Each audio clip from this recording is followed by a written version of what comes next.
Welcome, welcome, welcome. Good It's morning, everybody. Saturday morning. We know what time that is. Time for another episode of Metalheads Unite. Hell yeah. That's what I'm Awesome, talking awesome, about. awesome. I was looking at the app here. It says that we've we failed going into Facebook. It's like, Uh-oh. oh well.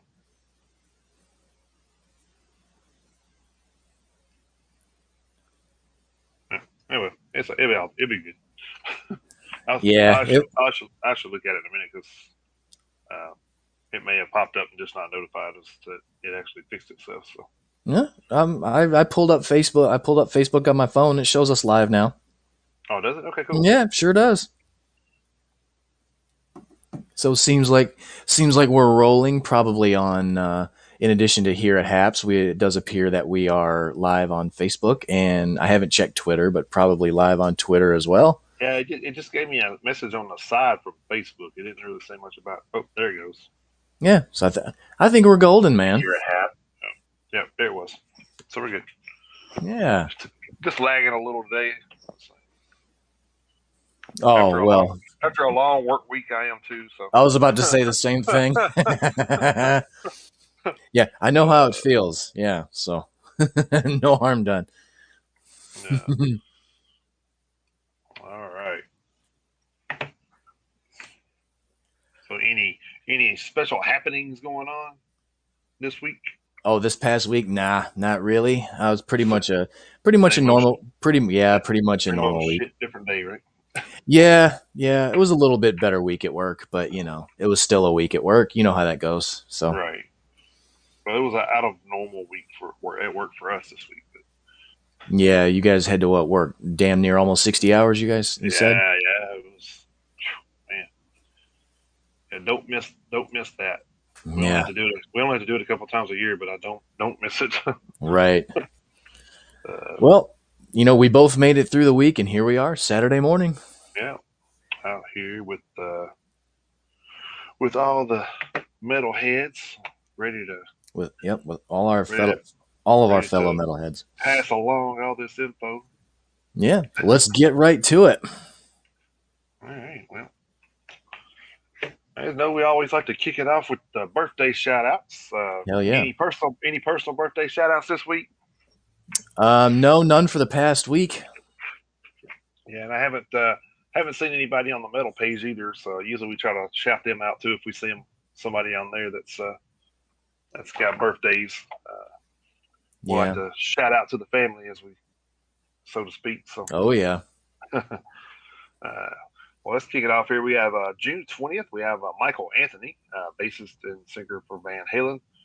We had Bernadette Kelly Johnson, guitarist for Girl School, which unfortunately she passed away in 2007. We have Amir Davidson, guitarist and synthesizer player for Orgy. We have Jordy White, bassist for Marilyn Manson. And we have Chino Marino, vocalist for the Deftones. June 21st, we had Joey Kramer, a drummer for Aerosmith. We had Kip Winger, vocalist and bassist for Winger, and like the heartthrob of our generation, probably. Everybody loved Kip Winger. Well, Kip Winger, and then probably also Mike Tramp from White Lion, and well, hell, probably who else? Well, yeah, there was a few of them for sure. And let's see, we had June 23rd. We had Glenn Danzig, singer for the Misfits, Sam Hain, and Danzig. We had Chuck Billy, vocalist of Testament. And then we had Joey Allen, guitarist for Warrant.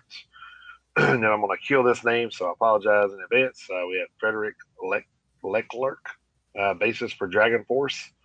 Uh, we had June 24th. We had Richard Crisp, guitarist for Ramstein and the vocalist for Immigrate. Um, then we have Erno Impu Warren, guitarist for Nightwish. We had June 25th. We had Rupe Latvala, guitarist for Children of Bottom. Mike Kroger, bassist for Nickelback. And June 26th, we had Tony Corrente, former drummer for ACDC, and Patty Smythe, vocalist for Scandal. So that was my birthday shout outs this week. Happy birthday to those folks. And if we missed anybody, I apologize. And happy birthday to you as well. So, yep. Happy birthday to everybody. Yep. Happy birthday. Happy birthday. And many more. At least to anybody who hasn't already passed away. So, Right. That'd be weird. That'd be weird to wish a dead person many more happy birthdays. That'd be weird. Yeah, but we try to acknowledge them anyway, even though they're no longer with us. So, of course, yeah, absolutely. Make sure they are engraved in our memories. Oh yeah, absolutely. Well, I mean, they do a good job of making sure that they're gone but never forgotten anyway. So, right, yeah, right, awesome. So, guess we're going to move on to the metal news of the week. Yes, sir. You want to kick that off there? Yeah, I'll go ahead and kick off, and I'm going to go ahead and kick this off and get it out of the way right off the bat, so we don't have to hopefully dwell on it too much, because this one is far from a happy one. This comes from Loudwire.com. Blink 182's Mark Hoppus has announced he's battling cancer. Loudwire confirmed the news through a representative for the band. See the bassist statement below, which he also shared via Instagram. Quote, "For the past 3 months, I've been undergoing chemotherapy for cancer. I have cancer. It sucks and I'm scared. And at the same time, I'm blessed with incredible doctors and family and friends to get me through this. I still have months of treatment ahead of me, but I'm trying to remain hopeful and positive. Can't wait to be cancer free and see you all at a concert in the hopefully near future. Love to you all." The news comes following an Instagram story that Hoppus posted and deleted on June 23rd. Fans initially became worried about Hoppus's health when the bassist/vocalist shared a photo of himself inside a healthcare center. Hoppus was shown sitting in an infusion chair, seemingly with his IV in his arm, as he clutched onto a pillow, blanket, and a PlayStation 5 controller. Yes, hello, one cancer treatment, please, the Instagram story read. Fans also pointed out that Hoppus appeared to have no hair under his hat and no eyebrows behind his glasses. We'd like to wish the Blink 182 legend a full and speedy recovery. Fans can send Hoppus well wishes via his Twitter and Instagram accounts. So, like I say, unfortunately, some not so great news. So hopefully he can recover from that. Jason, like I said last night, I don't really consider Blink 182 metal, but we were talking about the humorous nature of their music videos, and especially for like all the small things when they made fun of all the boy bands and shit like that. So, not exactly a fan of theirs musically, but they had a good sense of humor, and as always, fuck cancer. So right, exactly. All right. So my first story here is a kind of a feel good one, I guess. That's good. The international rock metal punk management company Raw Power, who guide the careers of Bring Me the Horizon, Bullet for My Valentine, Refused, At the Drive-In, and many more, have launched a scholarship to support new faces in the music industry. The Raw Power Management Craig Jennings Scholarship in Creative Music Business has been launched in association with the Notting Hill Academy of Music and Rose Bruford. and the individual who is awarded the scholarship will be given the opportunity to study creative music business, raw power, and relentless records. A, a, a synopsis of the course, which is a full time 9 month undertaking and would normally cost £9,250 in this case. Don't know what that translates into American dollars, but they did put this in pounds. Oh, okay. Offers those who are serious about working in the music industry an opportunity to learn the skills to become a record label manager, a streaming manager, artist manager, tour manager, booking agent, or publicist. Get connected and get into the music industry in just 9 months, it promises. You will study and learn everything you need to know about the music industry today, starting a business, live streaming, digital events, starting your career, developing and marketing artists and products. Raw Power CEO Craig Jennings says, I am very excited to announce my Raw Power Scholarship with the Notting Hill Academy of Music. I've always supported and worked with up and coming talent in the UK, and this scholarship offers a great opportunity for one very lucky winner. So there, that's from Metal Hammer. So that sounds like a pretty good little deal there. I wish they had something like that when I was coming up because I damn sure couldn't play many instruments, so I could have got in. Could have got in it some other way. Yeah. uh, Yeah, it's too bad that it's too bad that a lot of these interactive classes and all this stuff that's offered now, depending, no matter what a field you're trying to get into, it's too bad that stuff wasn't available, in general back then because there's oh so many more yeah, there's so many more opportunities now. I mean, which that is it good, is. which is It good. It is. makes it Yeah, it makes it easier for people to it makes it easier for people to find. But yeah, man, it would have been nice, what given about 20 years ago, if that would have been around for us. yeah. Like I said, I'm not sure what that translates. I could probably translate that on Google real quick, but I was just wondering, if that translates it into 9,250 pounds, no matter what that translates into, I'm sure it's not going to be anywhere near a 4 year college degree that you're having to pay for somewhere. Oh, You know, no, absolutely not. you know, Yeah. so I mean, like that's one of the things like I try to like instill in my kids was the college thing was like a big thing when I was you know uh, when they were little. Was 20 years ago, like college, college, college, college. They were engraving that into everybody's Right. brains. Right. And you could go to a technical school and learn a field and make the same amount of money. And have less loans and less all that. Yeah. But they don't want they don't In want a they don't hell of want a to tell lot you that less though. time too. Yeah, they don't want to tell you that though. No. Yeah. The funny thing is, I actually went to college and got my associate's degree in mass communications. Um, I was wanting to do NHL play by play for my career. So that's actually what I went to college for was mass communications. Like I say, I got my associate's degree, but once I got done at the local community college here, I was getting ready to go back up to Michigan. I was going to go to broadcasting school up there, and I was going to be done in 8 months. But things kind of happened in life, and I ended up becoming a parent, so I stayed down here. But I was it took me parts of 3 years to get done with the community college because I had to work full time and stuff like that. So, normally if I would have been able to devote, full time to, the community college, I would have been done in 2, but it took me 3. But if I would have gone ahead and done the broadcasting school right off the bat, I would have been done in less than a year, and who knows where I would have been. So yeah, things were a lot different back then than they are now. I mean, hell, the way it is now. I mean, right now we're broadcasting this show from our bedrooms respectively. I mean, hell, we could have gone to school from our bedrooms if 20 years ago this kind of thing would have been available, but it just wasn't. Right. So times they change, and sometimes for the better, sometimes for not. But yeah, that whole thing sounds like it would be very cool to take part in. Awesome. So somebody asked on here, do we stream anywhere else? So For those that don't know, VOP streams out to about 90 platforms now.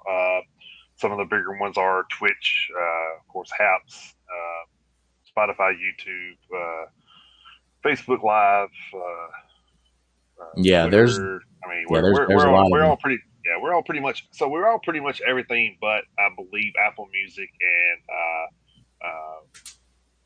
like anything Amazon related. I don't think we've gotten there yet. We are working on that though. So Hmm. just so pretty much anything else, we're on there. So just look for the VOP USA and then the Metalheads Unite along with that. So And of course, you can always find us at the Metalheads Unite Facebook group on Facebook. So we're multicasting to our Facebook page right now. So if exactly, if all else fails, come find us at the Metalheads Unite Facebook page. Make a member request, and then you'll be able to find us there every Saturday. yeah. And actually, there's the picture that we use on here on the Haps is also the picture that we use on the Facebook page. But I'm about to change that because somebody brought to my attention a couple weeks ago that there's another metal page that uses that picture. Oh no, So someone else has the same thumbnail as us. yeah, and that's kind of like disturbing because, like I said, I've gotten that picture from an actual friend of mine that took that picture, and I asked him could I use it for this whenever we started it, and he said, "Yeah, sure." So now that somebody else has got it, I'm like, that's a little fishy, but okay. Huh? I'll be so damned. I so I didn't know that. so All I right. actually have a similar picture in my phone from a machine. I think it was Machine Head show we were at. So I'm actually going to upload that one as our thumbnail. So it'll be a similar picture, but Oh it's going to hell be yeah! more. Actually, the one that I have will be in more color, so Nice. that'll be a good distinct way of knowing you got the right one. So Very cool. all right, Yeah, so sounds good. All right, moving on. All right, moving over to metalinjection.net. Um, let's see what we got. Yeah, Judas Priest music is a lot of things, but heavy on the curse words isn't one of them. According to vocalist Rob Halford in an interview with Dr. Dot, this was a very intentional decision. Halford said he doesn't feel the need to curse in the band's music, but also isn't opposed to it happening. I love to swear, but I use it in a fun way. I use it in an expressive way to getting your emotions out. But I don't really think it has much of a place in our world in priests. I mean, I see and hear it a lot in certain types of music. And hey, that's your thing. It's your choice. Music and all art should not be censored. Once you start censoring art, it multiplies and it becomes a very dangerous thing to do. Again, it's all about choice. If you don't like something, don't listen to it. If it's something on the TV that's making you angry, change the channel. If there's something that makes you angry on social media, go somewhere else. But for me to use explicit language in a Priest song, I don't think I've found the moment yet. I have a lot of friends in metal that utilize the power of those words. If that's the word that really emphasizes a part of your message, then by all means, you should use it. Judas Priest will finally hit the road this September for their 50 Heavy Metal Years tour for North America with Sabaton. The below dates also include all the band's festival appearances, plus who knows, maybe we'll get to hear some new Priest on this tour also. And, all of the tour dates are listed at the bottom of the article on metalinjection.net. Like I say, I decided to read that story. It's a short story, and I decided to read it not necessarily because it's kind of like a mind blowing revelation that Judas Priest doesn't swear in their music, but the main part of the story that made me decide to read it this week was Halford talking about if it's something that if you don't like it, don't listen. If you don't like what's on the TV, then change the channel. I really wish there were a lot more people in this world that would just take that advice. I mean, it's definitely not the first time I've heard somebody in the public forum like that use it. I mean, George Carlin years and years and years ago had a routine in one of his comedy specials talking about the very, very same thing. It's like, hey, if you don't like it, don't listen. If you don't like it, don't watch. So to hear somebody like Rob Halford in the genre of music that he's in say the same thing that I have felt for hell basically forever, that's the main reason why I wanted to read that story, because I firmly believe that that's how it should be. You know, I mean, if there's a disclaimer that says, "Hey, there may be some stuff in this you may not agree with," then play the show, play the music in its entirety, uncensored, and then just people make their own decisions. Hey, I don't like this. I'm gonna go somewhere else, which is, I think, how it should be. Right. I agree. I think it's pretty cool. Like I never, whenever I read that too, I was like sitting in the back of my mind. I'm like, I don't remember ever hearing any cuss words in there or something, which is amazing. I'm just like, wow. Yeah. Yeah. And it also just echoes the quality of the music that Priest has put out over all these decades, and you never noticed it because you never needed to notice it. Right. Yeah. Of course, now every time you hear a Priest song, you're going to focus on the fact that Right. there's no F bombs or anything in it. But I think that's what should happen. The last song they ever write before they retire and ride off into the sunset should have a cuss word in it. yeah, it's like at the end of Deadpool 2, Deadpool's trying to get Colossus to say fuck. Come on, just say fuck for me, just one time. Yeah, Just yeah, say yeah. it. One time, Just just one say all right. So this one's going to be a little long-winded. So let me take a big breath here. Do like the Uh, Jim Carrey thing right before he goes off on one of his little diatribes. yeah. Oh, let's see. So, one of the most sought after and tireless producers in the metal space, who just so happens to juggle frontman duties for melodic death metal luminaries, Hypocrisy, with his industrial party, metal project Pain, not to mention past stints in The Abyss, Lindemann, Lockup, and Bloodbath. It goes without saying that Tak Tak. Oh, I can't pronounce his name. I can't. It's Todd Takgren is one of the true men of heavy metal. I, you know, I hate pronouncing some of these names from over in like Sweden, and Germany, and all that because I know I'll butcher them. Uh, the legendary Swede caught up with the Metal Injection to dive into the new Pain singles, collaborate with his son Sebastian, his love and potential burnout of production, and upcoming Hypocrisy record, and more.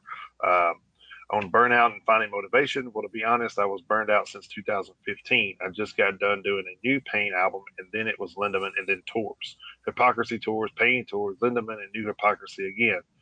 So I was kind of happy just to lay on the couch for a half a year in March of 2020 because I was really fucking burned out. So for me, it was a good time to take a half a year off. Then I cleaned up everything that I had in the pipeline to do that I always had to be pushed aside. Like for instance, the new Hypocrisy album. As soon as I got my energy back and shit, I finished that off in a heartbeat. I feel sorry for bands who really need to go out and do this and crew and everything. There were a lot of people in our business, not only bands, that suffered. We've talked about that many times on here. Yeah.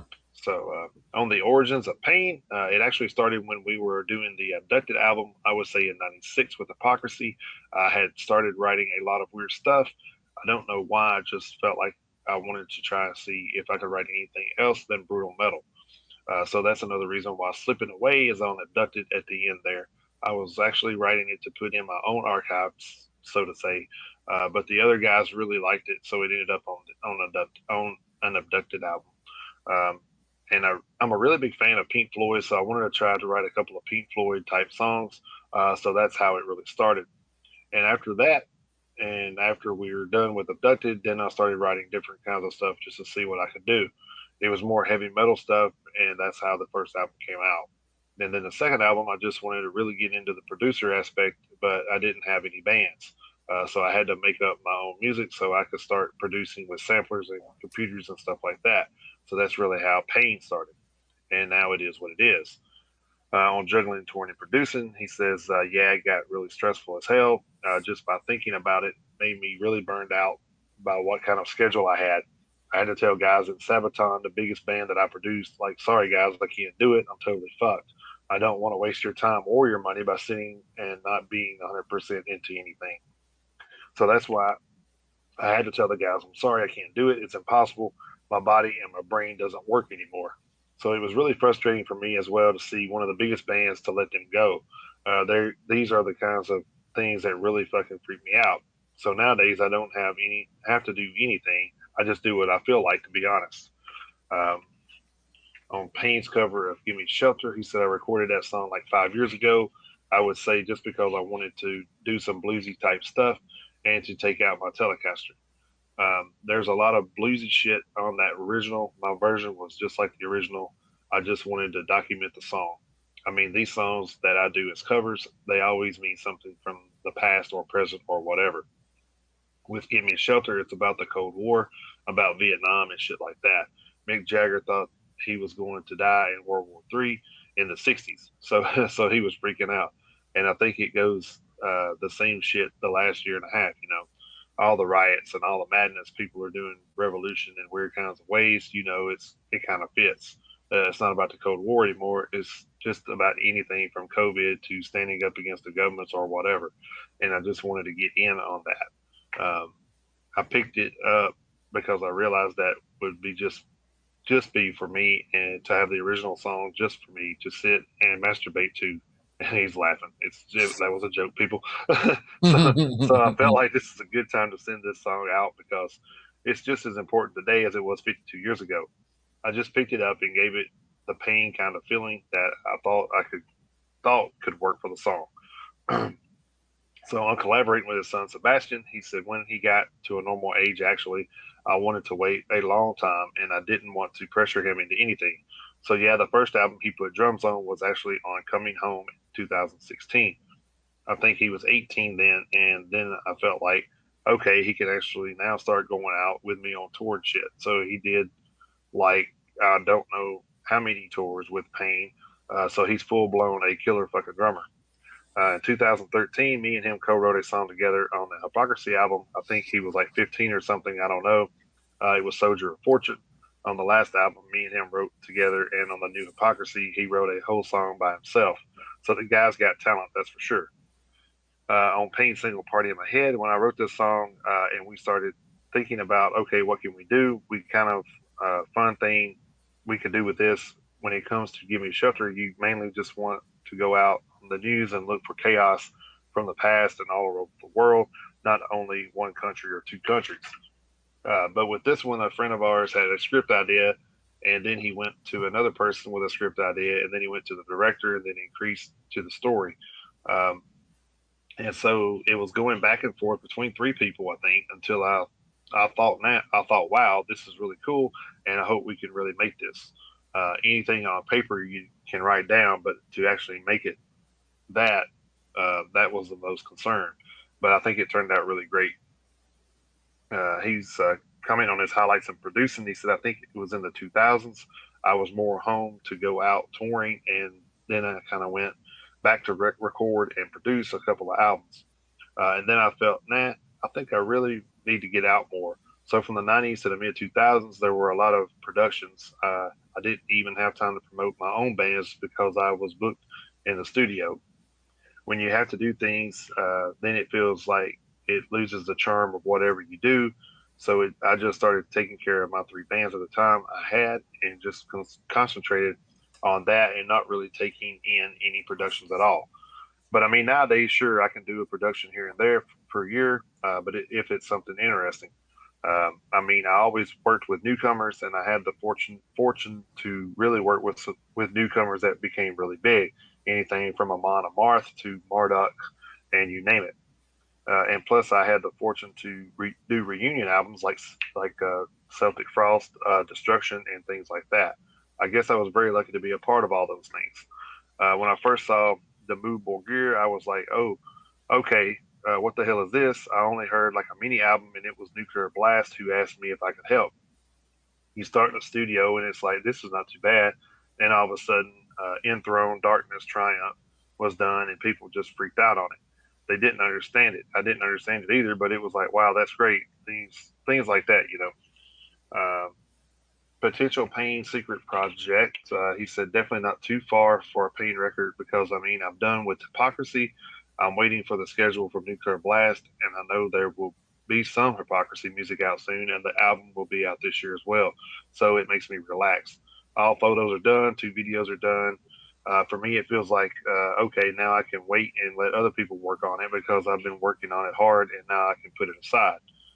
Plus, I have another album on its way out on a new project, which will be announced a bit later this year. That album is done as well. So I did not. I did a lot of stuff over the last year, just trying tying the knots together, all left and right, when I had everything everywhere spread out.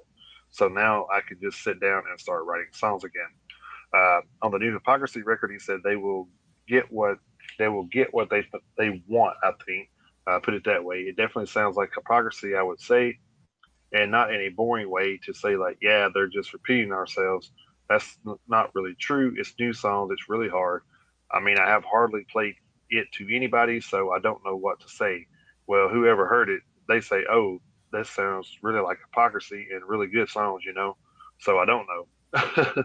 We have to wait and see what everybody thinks. I'm in a bubble, so I can't really say what it is. I think you have the whole what we are in hypocrisy. We don't really want to change ourselves to new metal or try to be commercial or anything like that. I guess we do what we do. He was talking about return to the stage. He said, yes, I do want to return to the stage, but I also have this kind of I'm getting nervous like shit. Do I remember anything? I never touched a guitar unless I have to. When I write music, I write out of my head and then I put it into notes on the guitar or whatever. So I haven't really been playing guitar for a year or so, I would say.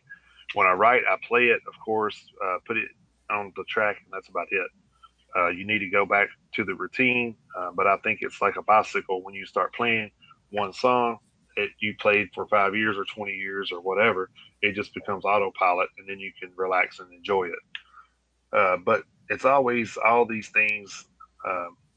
Also, when it comes to all this technical stuff, you have to bring shit with you, and you just go, "Oh my God, and this is this, and this is that." Between Pain, Hypocrisy, and Lindemann, we had three different crews. We had three different equipment. We had three different sets of guitars or bass or drum sets, and then three different sets of people in the band. So it starts stressing you out when you start thinking about it all. But as soon as you start rowing, it's great. So that was a story from Metal Injection. Sounds like that guy's about as busy as our good friend Max Cavalera or or Phil Anselmo or Mike Portnoy. Yeah, oh yeah, Mike Porter. Yeah, it's like, yeah. Did you actually get a chance to listen to Party in My Head? Did you get a chance to listen to that? I don't remember which one that was. What was that?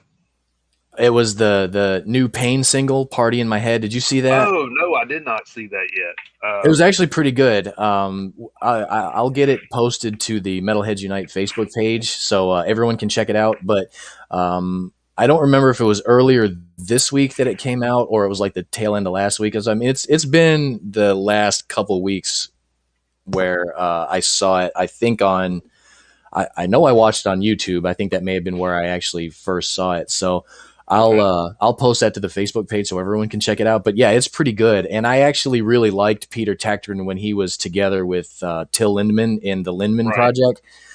project.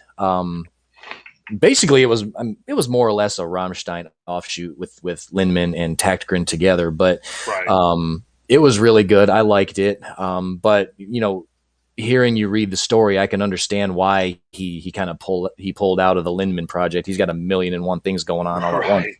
Yeah. I was So like I reading can that. kind of understand. Yeah. I was reading that. And I was thinking, yeah, what if you just like set up everything with like one band and you're supposed to be doing it with another?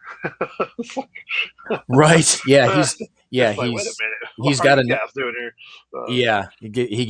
He gets his dates confused or something like that. Yeah. we're I'm working on a surprised. new we're working on a new Hypocrisy album, but why is all the Pain people here? Yeah. Yeah. Right. Yeah. Uh, Yeah. So I mean, you gotta tip your hat to some of these guys for the amount of work that they do and the amount of projects they're in at one time. I mean, we've made jokes, but I mean, damn, to be able to juggle all this shit, I mean, it takes a lot of work and a lot of attention to detail. So hats well, I off mean, to these guys, man. Max Cavalera we've talked about. I mean, he's had three different albums with three different bands in probably the past year already. Right. So I mean, between June of last year and June of this year, he's had three different albums, three different bands. So Yeah. So to say that's amazing, that's probably an understatement. That's just crazy to me to think about. Yeah. So, like I say, good on him. I can understand why he would have wanted to spend just 6 months laying on the couch, like he said. I Right. mean, I'm I thought, sure he just needed time to decompress and just fucking relax. yeah, yeah. So, It's a yeah. lot, a lot more goes into that than a lot of people think. So,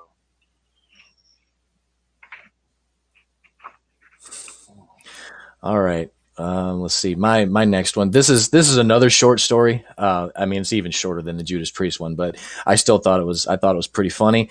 Um, but this one is also from metalinjection.net. Guar's Odorous Arungus now has his own mini statue.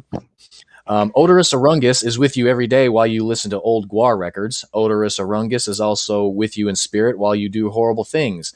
Now you can have Odorous Arungus physically present with you while you do horrible things, thanks to High on Plastic Toys and their new 10-inch statue of the singer. I've had a blast with this little guy. I got blackout drunk and played with it in the bathtub," said vocalist Berserker Blothar. I got a little carried away, and I wound up at the ER to have it removed from my no-no spot, just like old days with Odorous." End quote.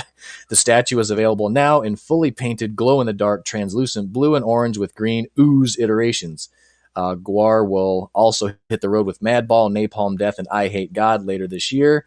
The tour dates are attached to the story over at metalinjection.net.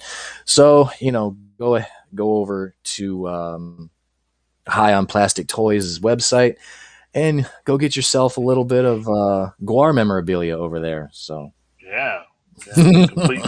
Complete with decapitated president. yeah. Uh, which is like so funny because like people were like I seen them a while back. I think it was like 2019. They were at I want to say Sonic Temple or Louder Than Life. One of those I went to.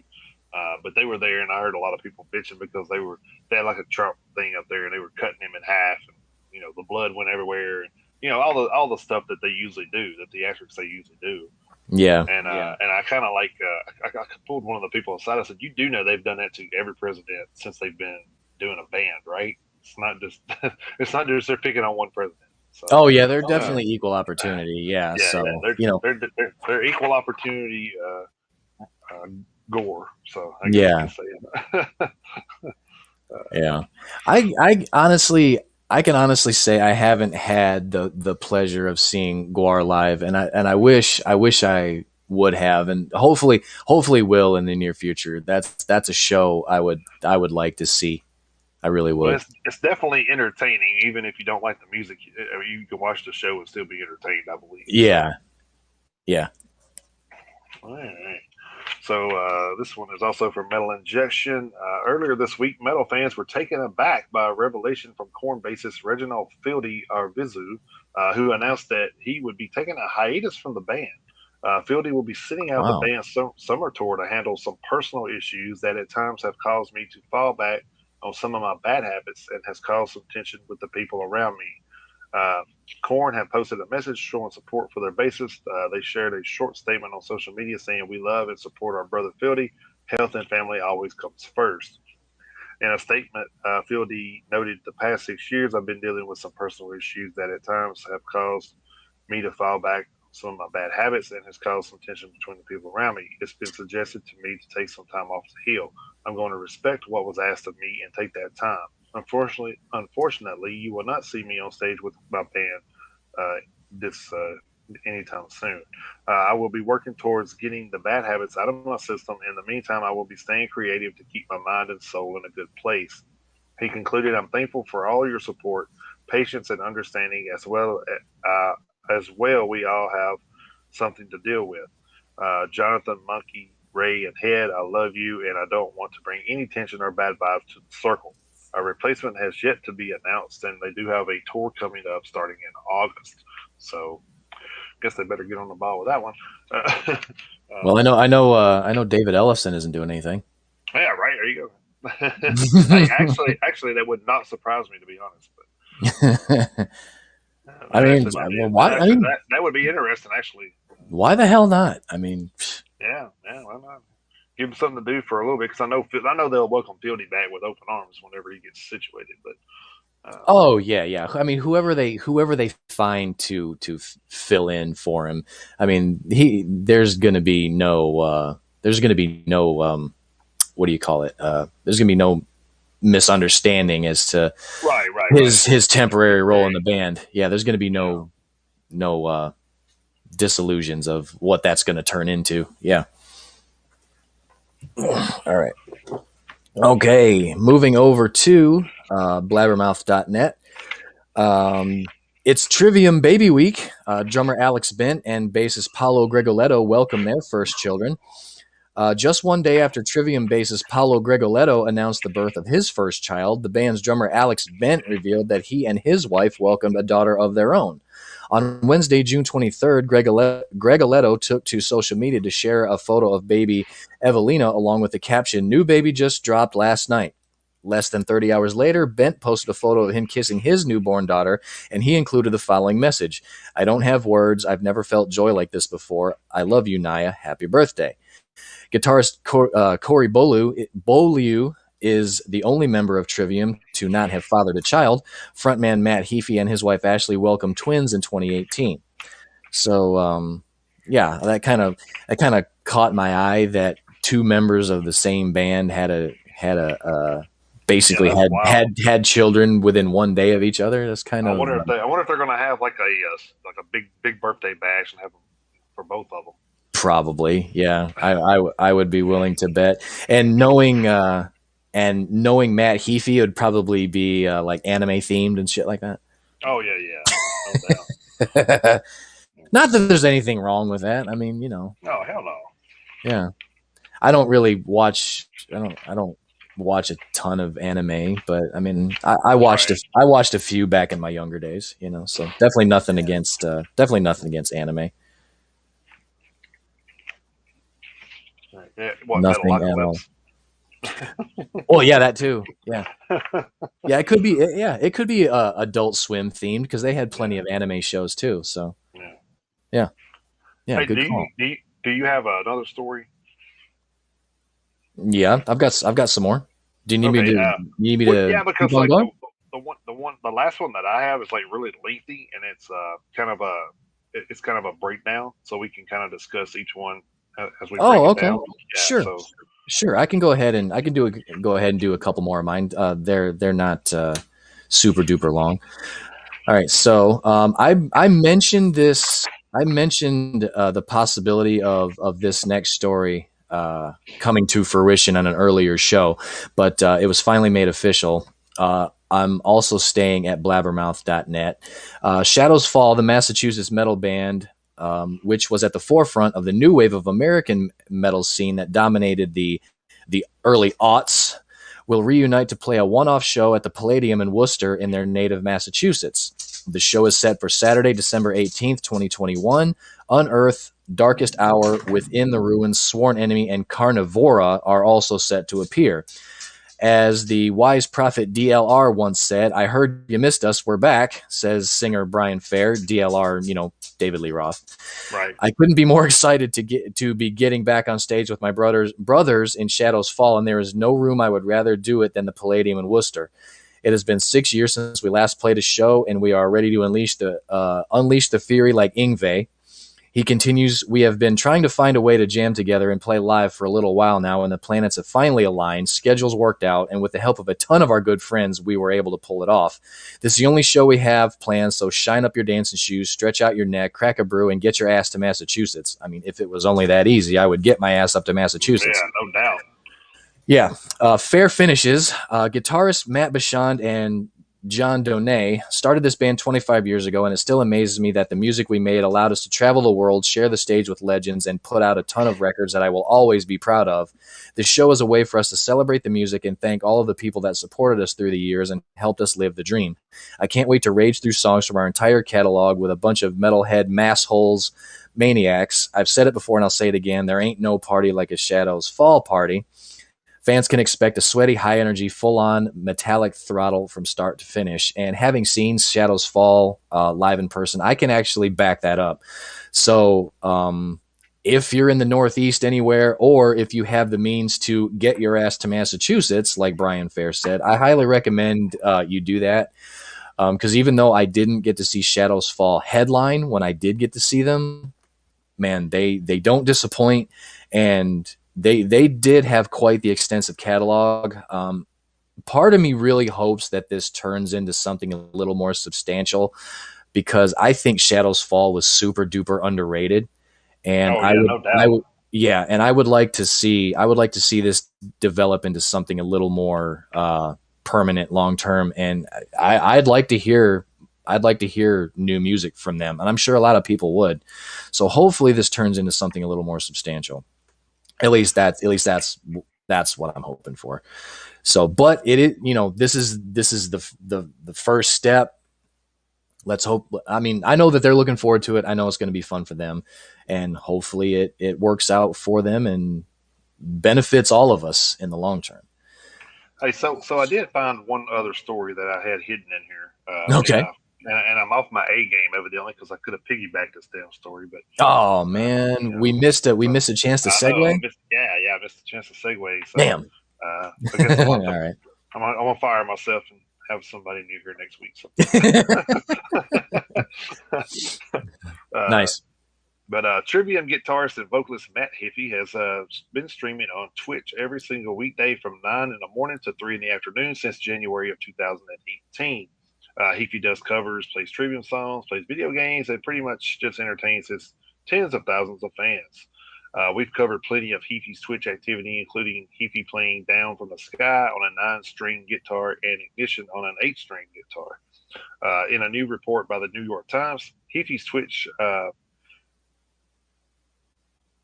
prowess. Sorry, thought they misspelled a word there for a minute. I'm like, wait a minute, what is that? Oh yeah. Hippie's Twitch prowess was profiled. Hippie revealed that he generates just under $10,000 a month from his Twitch channel. Man, we got to step up our numbers. We really do. The report compares that revenue to what Trivium made off streaming services between 2019 and 2020, which the report cites as $11,000 for the entire band. Trivium bassist Palo Grolato,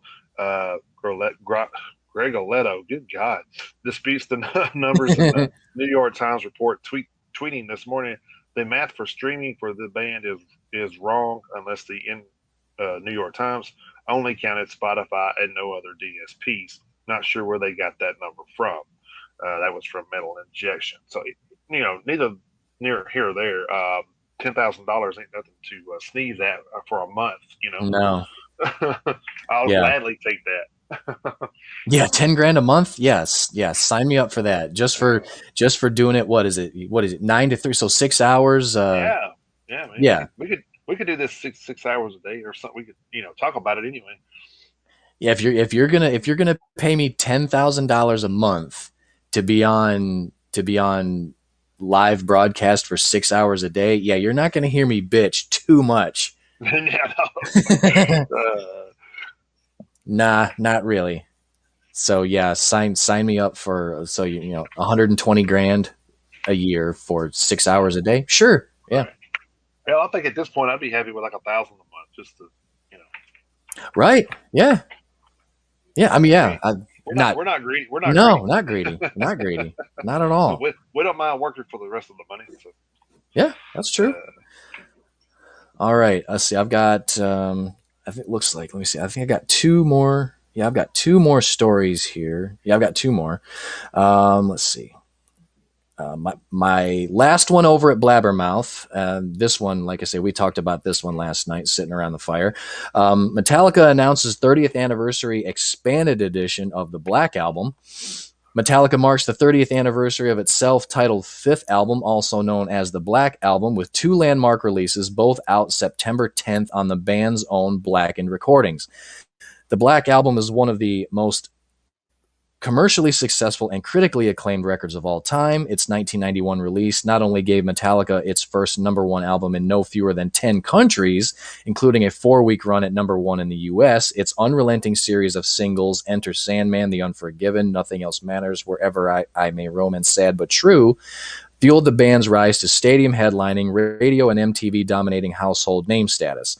The album's reception from the press was similarly charged, building over the years from the top 10 of the 1991 Village Voice Paz and Jop National Critics poll to Paz and Jop.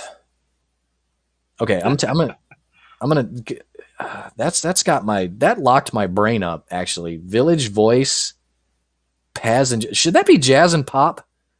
I think so. I think I should. Because I'm literally looking at it right now, and it says Village Voice, Paz and Jop. I wonder if that should be jazz and pop. That was definitely a dyslexic moment or something there. Yeah. Okay. Okay. All right. Whew, boy, that did cause me to.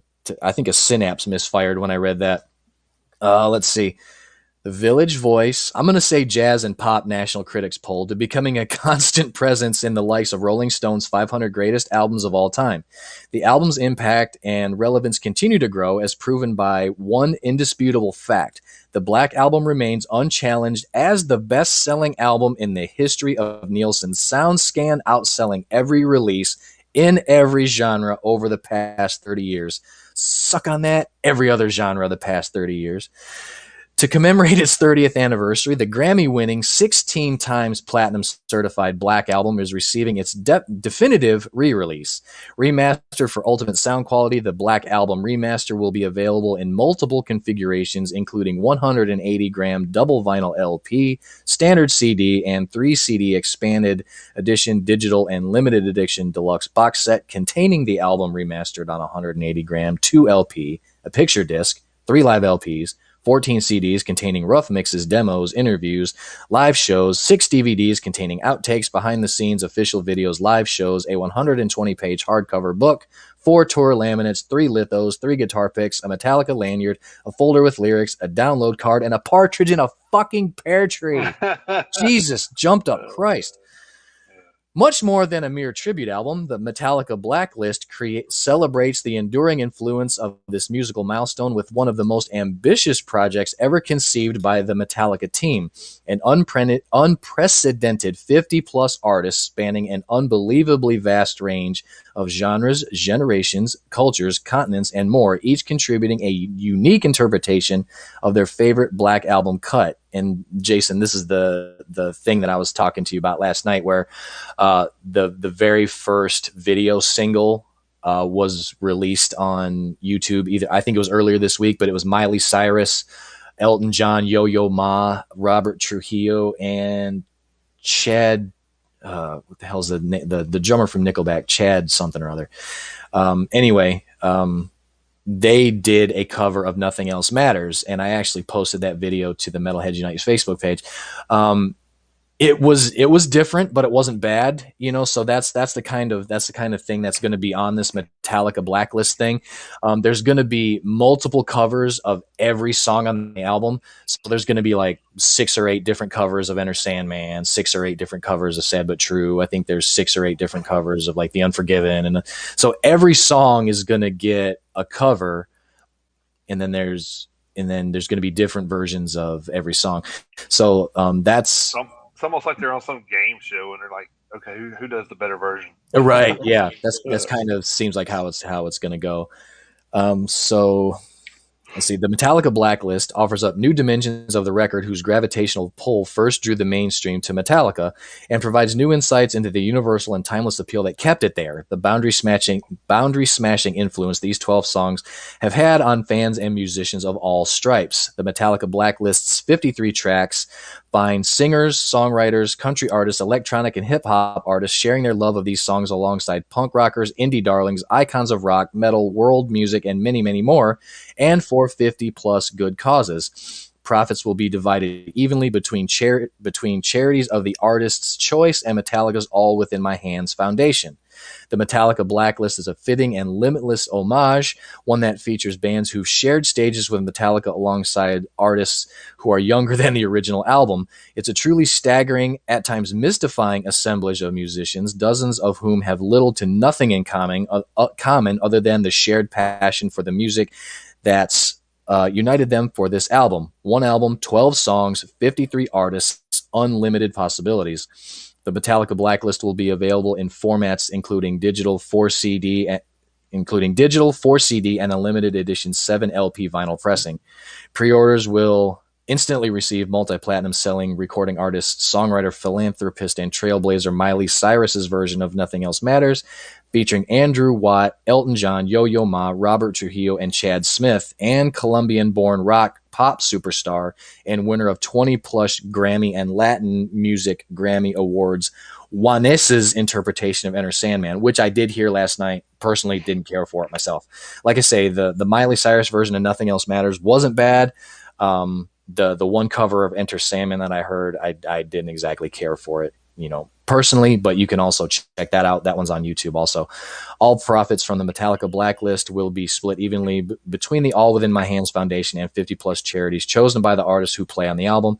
All Within My Hands was founded by the band in 2017 as a way for the entire Metallica family to give back to communities that have supported the band by supporting workforce education, the fight against hunger, and other critical local services.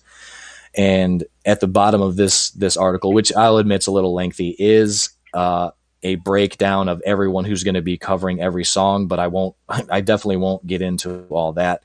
But like I said, it's going to be 53 different cover versions of the 12 songs on the album.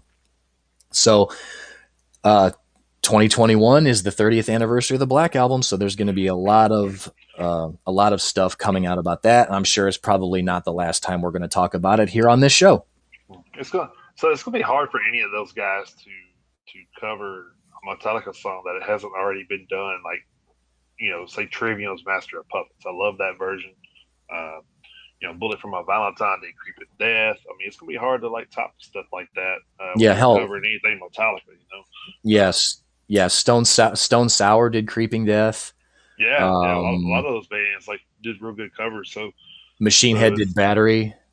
Oh, that was great too. Yes. Yeah. I mean, I know it's not the Black Album, but I'm just saying in general, it's going to be hard to top anything that's already been done. Yeah. Well, especially like the article said. I mean, there's hip hop artists and there's country music musicians. Okay, well. Yes, I mean it's gonna be interesting to hear, and like I already said a couple times, the Miley Cyrus version of Nothing Else Matters wasn't bad. You got to get past. I had to get past the fact that it was Miley Cyrus. I had to be like, all right, I'll give it a chance, even though it's Miley Cyrus. And I listened to it, and it wasn't bad. Was it great? No. Was it decent? Yeah, it was decent. I'll say it was decent. But like I say, that version of Enter Sandman that I heard, I didn't really care for it. And that's probably how the whole thing is going to be. Some will be good, some will suck. Yeah. But that's just how it is. But they're paying tribute, and it's for charity. So right, I mean, charity, so. It's all a great cause. So it'll definitely be worth checking out, and I will do that when it comes out. Yeah, just so everybody knows, we're really hard on artists the other way around too, because I think we listened to a song last night where some band did a metal version of "Lose Yourself" by Eminem, and I was just like, God, no. Oh yeah. Well, we also and last night we also learned that Static X did a cover of "Still of the Night" by Whitesnake. I did not know that they did a cover of that song, and when it came on your phone, I was like, "Holy shit, this is actually good!" So yeah, it wasn't bad. It was a lot better than their cover of Poison's "Talk Dirty to Me." That's for sure. Which I still haven't heard. So yeah, that's it.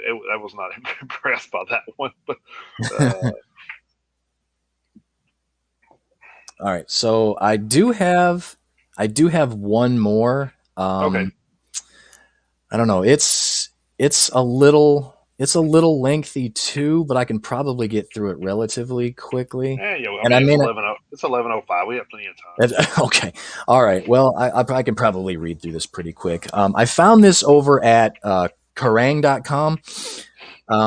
It's a look back at the legacy of Pantera's Vinnie Paul. Obviously 3 years ago on June 22nd, which was this past Tuesday, the metal world was shocked by the sudden death of Pantera drummer Vinnie Paul Abbott. Together with his late brother Dimebag Darrell, the pair helped create a towering legacy, the like of which may never be seen again. And the story starts off with something that I never knew until a couple of days ago when I read this. Jason, you may have heard about this, but I had no idea, and I was actually like almost jaw-droppingly surprised when I read this. In 1989, Dave Mustaine learned a lesson about brotherly love. Having purged Megadeth's lineup of half of its personnel, the mercurial bandleader decided that his brainchild would benefit from the addition of guitarist Daryl Abbott. The potential recruit agreed, but on one condition, that Megadeth also find space for his brother Vinnie Paul Abbott. Believing Vinnie Paul to be Daryl's guitar tech, Dave consented to the demand. It was only when he learned that the elder brother would be playing drums that the two parties found themselves at an impasse, as Megadeth had just recruited Nick Menza to this role. Despite being offered health insurance, armfuls of money, and a Nike endorsement, the guitarist turned the offer down. His terms were non-negotiable. It's both of us or neither. Quote, he came back and said, look, man, this ain't going to happen. The only way it could happen is if they wanted to hire you and they already got a drummer, so let's fucking knuckle down, end quote. Vinnie Paul recalled his younger sibling saying. Dave would later reflect that, quote, man, if I'd hired both of them, I would have had the greatest band in the world, end quote. Yeah. But Megadeth's loss was Pantera's gain. The group with whom the Abbotts would eventually find fame had actually formed in 1981, 2 years prior to Megadeth. Sporting tousled hair and spandex, in the 1980s, the band released 4 albums that were entirely unrecognizable compared to those they would later make. At the time that Dave Mustaine came calling, Pantera were a provincial turn from Texas with little to recommend them. This lowly status makes Daryl Abbott's display of loyalty towards his brother all the more remarkable. The pair had been musicians since childhood. One day, Vinnie Paul returned from school carrying a tuba, only to be told by his father that girls didn't fall for guys who played in brass sections, so he switched to drums. As it happened, this was the instrument that the younger Abbott actually played. But with Vinnie Paul, the better player, Daryl transferred to guitar. Can you imagine that? Dimebag Daryl actually played the drums, and then Vinnie Paul was better, so then Dimebag settled for playing guitar. That's fucking insane. The drummer remembers seeing his kin in his bedroom posing away while dressed like Ace Frehley from Kiss. Are you actually going to learn how to play that thing? Came the question. The answer eventually was yes. The first time the pair played together, they ran through Deep Purple Smoke on the Water for 6 straight hours. Not long after, Daryl's musical chops were sufficiently legitimate that he was able to play a facsimile of Eddie Van Halen's 1978 tour de force Eruption. To the surprise of everyone who had ever heard them, Pantera's long and misguided apprenticeship would in time bear fruit. By 1990, the band had secured a major label contract with Atlantic Records, who that year released Cowboys from Hell, their 5th album. The LP was the first to feature what would become its author's signature sound, precise and propulsive songs that, even at their hastiest, saw the two brothers, along with bassist Rex Brown, lock into murderous grooves of a kind that were at a premium at the heavier end of the metal market. The shredding of Cock Rock Carpace came at the at the insistence of singer Phil Anselmo, who joined the band in time for the somewhat transitional power metal album of 1988. Although not shy of spandex and hair that posed a fire hazard, in time Anselmo preferred taking to the stage in combat shorts and boots. On one occasion, he invited Daryl to his home and played Slayer's At Dawn They Sleep while the two men smoked a bowl and pondered a new musical direction. As Cowboy from Hell sold well, the tour in support of the record saw Pantera perform to over 500,000 people at Tushino Airfield in Moscow on a bill that also included Metallica and AC/DC. My God.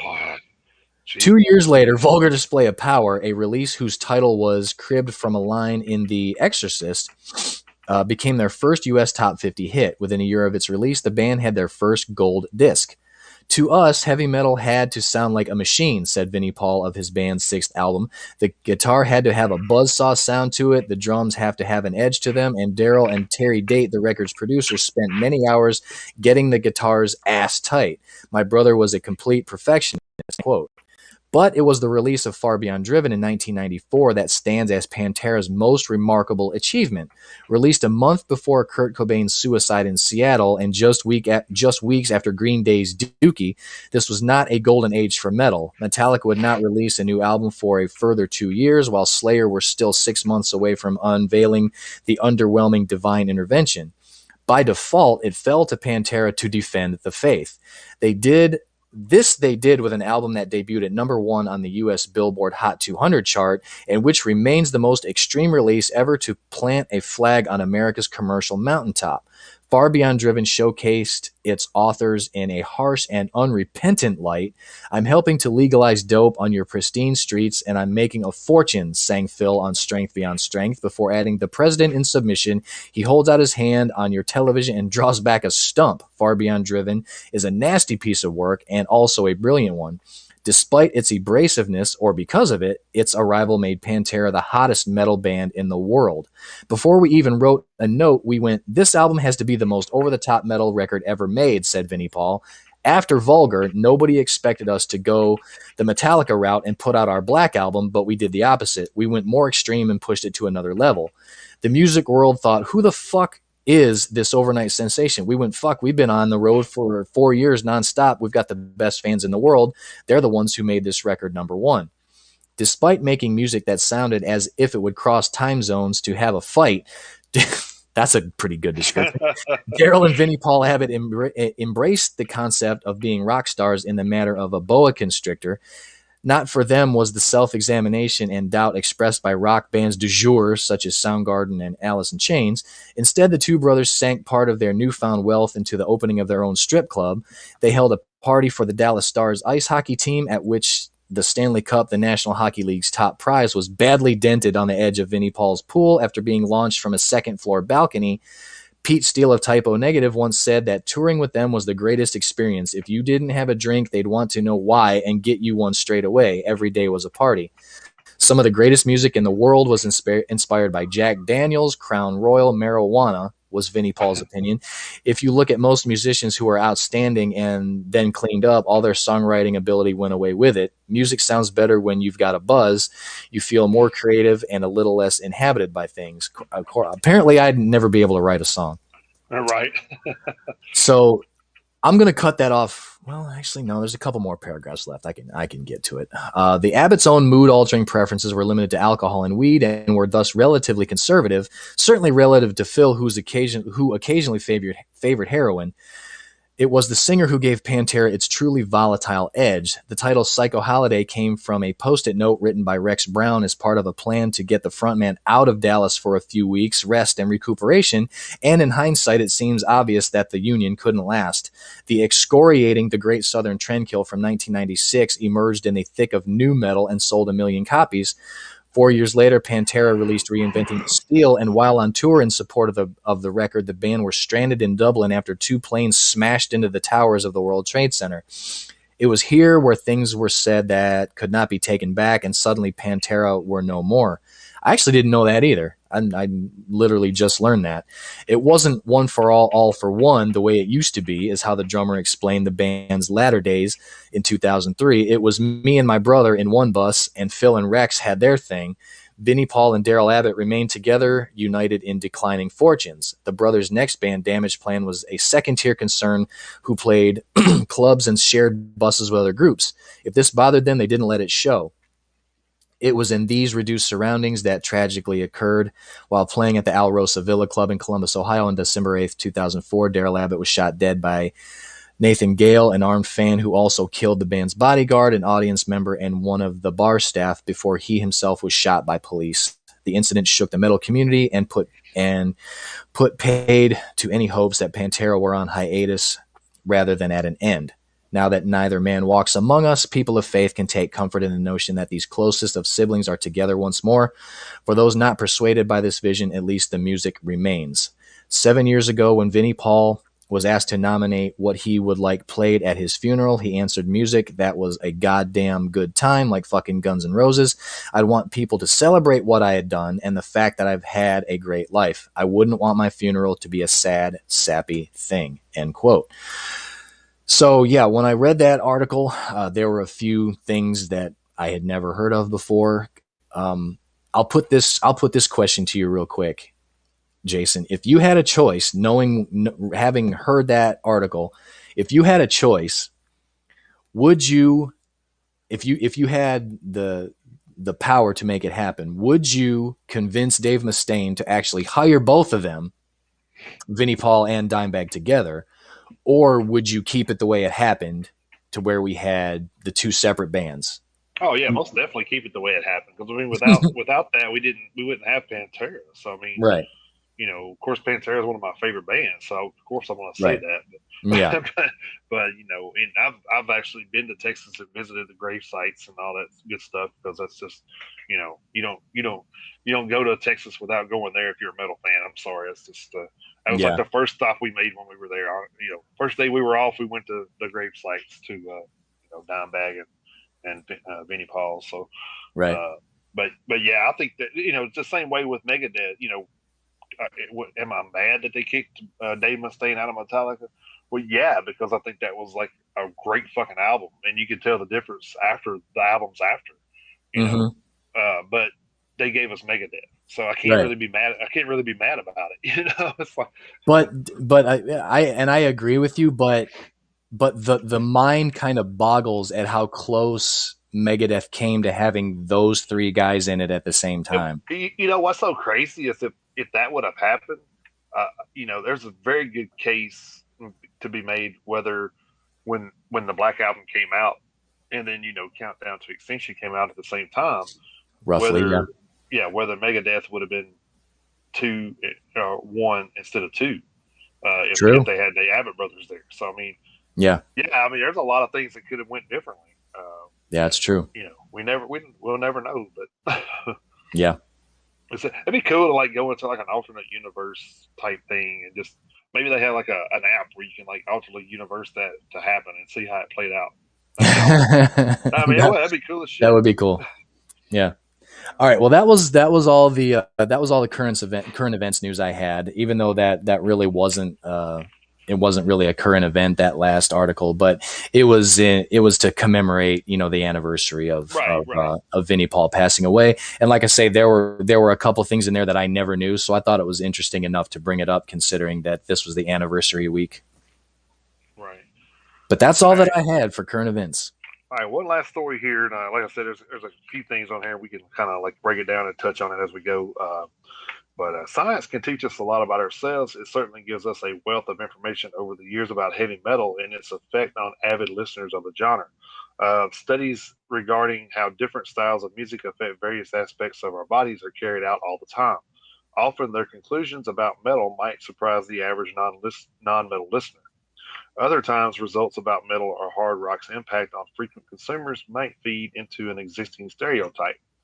That's because misconceptions about those who listen to loud or aggressive music still exist, unfortunately, even though such notions are largely receding.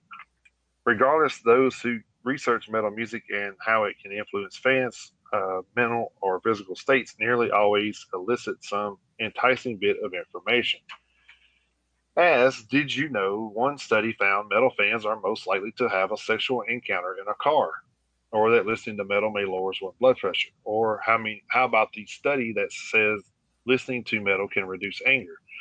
It seems science is always finding something new about metalheads and the music we love.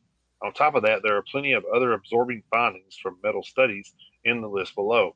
Scroll through and see what science has taught us about ourselves and our favorite music in just the last few years.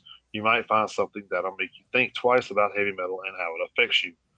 So it's 12 things science has learned about metalheads through music studies. So, what conclusions has research drawn about heavy metal fans? Many, actually, and some that might even shock or surprise the casual listener. The more we understand how we enjoy music, the more we learn how different genres can affect us. And heavy metal is a style of music that often goes under the microscope. So, fans' mental health benefits from listening to heavy metal is the very first one. In 2019, metalhead professor Nick Herman, PhD, made the case that heavy metal helps its enthusiasts' mental health. He pointed to recent finding that fans who were made angry and then listened to heavy metal music did not increase their anger, but increased their positive emotions, suggesting that listening to extreme music represents a healthy and functional way of processing anger. So, would you agree with that? I mean, Yeah, I would agree with that. I have yeah, never, I think I so have, too. I think a yeah, lot of times, like, yeah, go ahead. I have never gotten angry listening to metal ever. If anything, the opposite has always been true. If I've ever been pissed off, it's listening to metal that's calling me down. Right. I don't know. I listened to Pantera Walk a few times. I just want to punch people in the face, Well, I mean, but at the same time, uh, like I used to listen to Walk and Mouth for War before a hockey game just to get me jacked up. oh yeah, So I was ready to play. But you know, I've never I've never gotten angry listening to metal. I mean, right. like I say, I've gotten hyped up for a hockey game, or So it's. I mean, hell, I've fallen asleep to Rain and Blood before, like listening. right. I've fallen asleep to Slayer, in my earbuds. I mean, life makes me angry. Not listening to my music. Yeah. So It's yeah, crazy. I would agree with that 100%. It's crazy. It's like a lot of people don't know that I used to be a professional wrestler. So we'd be in a locker room a lot of times, and like some of the guys there would, be, they always listen to rap, or they even come out to rap, songs or whatever. Hmm. But a lot of those guys, I would hear them listening, and I'm like, "What are you listening to?" And they would say like, "Oh, Metallica or Megadeth." I'm like, "Whoa, really?" Like, I thought you was like into rap. He said, "Yeah, but this kind of gets me in the zone." And he said, "My mind's clear." And I'm like, "Damn, that's just crazy." And like reading this, I went back to that automatically and was like, Hmm. "Well, I guess that makes sense because those guys did that to clear their minds to be crisp in the ring." So you know, I'm sure football players and among other sports people probably do the same thing, just like you did. So, Yeah. all right. The second one says that heavy metal listeners could have lower blood pressure. Vera Clinic, a cosmetic surgery practice in Turkey, ran a study in 2021 that gave stress tests to a group of participants as they listened to various types of music. It concluded that heavy metal was one of the best genres for lowering one's blood pressure and heart rate, second only to 1980s pop in terms of its effectiveness. That was kind of interesting to me that it would just calm you that much to lower you. I'm like, wow, that's yeah. I can see it. Yeah. So the second, the third one here is probably something that we've all done. Not even if you're not even if you're not a metal fan. So this one's kind Yeah. of silly in my opinion. But Yeah. metal fans are more likely to have a sexual encounter in a car. In 2020, the online Yeah. ticket marketplace TickPick surveyed drivers about their music listening habits while in transit. The response to one question showed that metal fans were the most likely of any music genre's devotees to have had a sexual encounter in a car, with 75% of metalheads responding uh, that they had done that. Which I mean, like I said, that's I think that's just the thrill of having sex in a car. I don't know about that one, but I'm not 100%. I'm not 100% sure that the two are exclusively or directly related to one another. Because I mean, I agree with you. I think it's just because for a lot of people, depending on their age, it's like the only place to do it. right. Or So right. Or as the old Warrant Cherry Pie song says, the rocking in the bass of the back of my car. hell yeah, yeah, uh, so the next one says rock and metal listeners are among the happiest of music fans. Online marketplace onbuy.com backed a 2021 experiment that analyzed internet users' language from their comments on a site, cross referencing their music taste against the positive or negative words they use most. The results surmised that metal listeners were among the happiest of all music fans, second behind jazz lovers. Rock and grunge listeners also showed high marks for positivity. Uh, yeah, I mean, I could probably see that as well. I can see it. Of course, we're a little biased, I guess, Well, of course we are. So that's what I'm saying. I mean, yeah, you could probably, I mean, if this was a hip hop show, I mean, I'm sure we could probably twist it Well, to be well, the like, oh band. yeah, hip hop is the genre of music that calms people down the most. I mean, you could probably twist the numbers to make Well, them reflect I however mean, you want them to, but some of it's opinionated, but some of it's, I mean, a lot of this is experimented, and they used the music along with the experiment, and they did different sure. genres. I mean, they did jazz, they did grunge, they did country. I mean, they did all of it. Yeah, I mean, we're a lot of this is actually scientific proven. So true. listening to black and death metal is good for focus and productivity. Writer Sarah Goff DuPont, with the help of data scientist Julia Silge and programmer Rob Whitlock, theorized in 2019 that black metal and death metal made excellent background music for computer coding. With a focus on the creation of mobile applications, the research showed that extreme metal can help bolster coders' productivity when concentrating on intensive tasks. So I can go out and tell you this, that I did. I took coding classes, and actually did better when I had the earbuds in my ears. So so so I can kind of vouch for that one. Well, I don't Uh, really have much of an opinion on that specific topic because I can't do that computer coding shit. It's way above. I took a computer science class in college once, and I was like, nope, I'm fucking lost. Death metal makes fans happy. Does listening to death metal make fans angry? No, it actually makes them happy. That's what Professor Bill Thompson suggested in 2019. As a result, he and other researchers done from a music lab at Australia's Macquarie University. Probably butchered that. I'm sorry.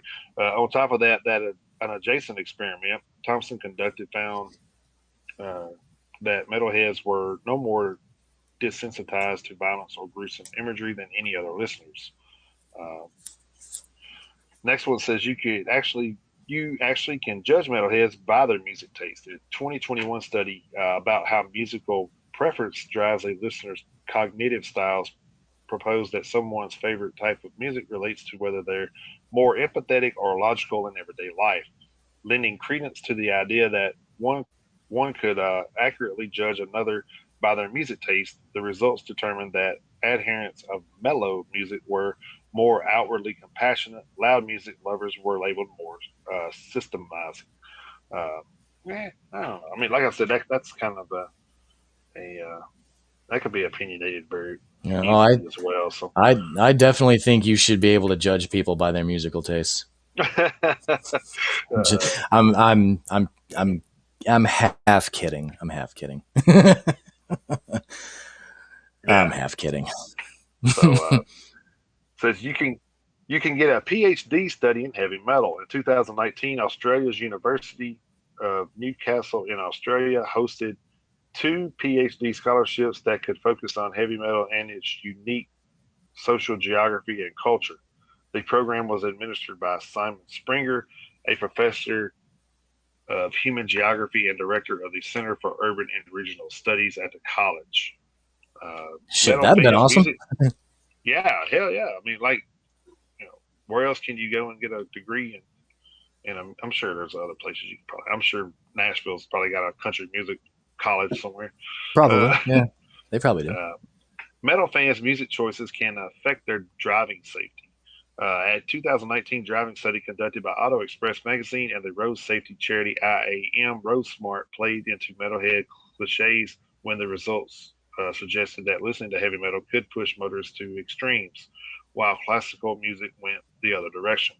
Well, of course, man. It's like, Sammy Hagar said you can't drive 55. Jesus, people. Yeah, yeah. Of course, I will say this. I have seen some pretty shitty drivers on the road with an awful lot of bass coming out of a very very poorly Oh, tuned that's true. radio. I'm That's just gonna true. say that right there. That's true too. Yeah. Uh, Metalheads can often be the most loyal. A study found in Spotify in 2015 uh, posted that metal fans are the world's most loyal listeners. Digital music researchers came to that conclusion by identifying the core artists central to each music genre, then charting how many fans stayed with those artists throughout their entire careers. perhaps unsurprisingly, the results show that metalheads stick with their favorite artists the most. I could definitely see that because I mean, Mm-hmm. you think a lot of these people, I actually know somebody that has seen Breaking Benjamin like 40 something times. Like they've went to like every show that they could go to. If they were close by, they went. Mm-hmm. So I mean, I could definitely see that. I'm not saying that that doesn't happen in other genres, but I'm just saying that. Well, I mean, and to go back talking about the Black album, I mean that album is still selling to this Right, day. right, And I think, and like I say, this is probably a little bit more of a bias too, but I think the music in general also holds up better. So people yeah, people people continue to listen to it because it holds up. right. Yeah, I'm sure you don't hear anybody listen to Macarena nowadays. Right. Yeah. Uh, Like one song that, like, when this particular topic comes up as far as talking about a musical genre's staying power, one song that I always like to refer to is "Rock You Like a Hurricane" by the Scorpions. yeah. To me, that song still sounds like it could have been made like this week. Oh man, well, a lot of So Scorpion stuff sounds like that. right. So I mean, I think our genre of music actually holds up better in general than a lot of the other musical genres. I mean, you can obviously you can when you want to cite specifics, obviously you can skew that. But like I say, I'm just speaking in general terms. I think Right. if you just take music genres as a whole, it'd be like, all right, music and something else. Metal music and this one, metal music and that one. I think a lot of times when you do a head to head comparison, I think metal music just has more staying power in terms of just generally speaking. But like I say, that could be a personal bias. Maybe it is, but that's just the personal bias that I have. I think that I think there's something to that. I think there is, Yeah. but Oh yeah. obviously I haven't done a scientific experiment on it, but I just think there's probably a little bit to it. So I may be biased and I may be right at the same time. So Yeah. All right, two more. Listening to metal can decrease anger. A yep. 2015 Frontiers in Human Neuroscience article by Leah Sharman and Dr. Genevieve A. Dingle shared findings that extreme music did not make angry participants angrier.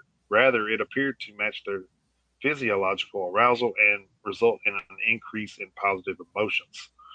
So wow, that's like I said, I can see that. Like a lot of times, if I'm in a bad mood or whatever, metal kind of calms me down. So, Yep. I uh, absolutely see that. of course, like I think it's just kind of like I guess whatever emotion you're in, it could either feed it or calm it. I think it Mm-hmm. could either do. You could. I think it could either go either way. I mean, I think if I'm getting, about to feel like I'm getting in an argument or a fight or whatever, I could probably put on, something, you know, like Five Finger Death Punch and just more than just knock somebody in the teeth. Dot your I's and cross your T's. Yeah. Right. Yeah. uh, Listening to just over an hour of music each day has health benefits. A 2019 study by the British Academy of Sound Therapy suggested that listening to 78 minutes of music each day, whether it's metal or not, is recommended for maintaining good mental health. Furthermore, it's said that just an average of 5 minutes of music each day is all that's needed to feel happier. Well, hell, I'm happy every day then if that's all it takes. Yeah. So, I was about to say, if that's the case, then I'm golden. Yeah. oh man. So yeah, that was from Loudwire. I thought that was kind of interesting how they did all those studies and stuff just to come up with all that. That's pretty interesting. Yeah. Yeah. I can agree with pretty much all of those. Yeah. All I think right, so so. let's move into our this week in metal history. All right. That sounds like a plan to me. All right. This week in metal history brought to you by This Day in Metal over at Twitter and also on Facebook. Go check out Metalhead Marv at his Twitter account at This Day in Metal, or This Day in Metal, his Facebook page. All right. Leading off with the tail end of June 19th. Got a couple leftovers after the show from last week. June 19th, 2012, Dying Fetus releases Reign Supreme. June 19th of 1995, Sinner releases Bottom Line. And June 19th of 1982, Bitches Sin releases their debut album Predator. Moving ahead to the 20th, June 20th, 1995, Black Sabbath releases Forbidden. June 20th, 1983, Victim releases their debut album Power Hungry. And Iron Maiden releases the single The Trooper, which peaked at number 12 on the official charts in the UK. June 20th, 1989, Faith No More releases The Real Thing. Excel releases The Joke's on You, and Mr. Big releases their self-titled debut album.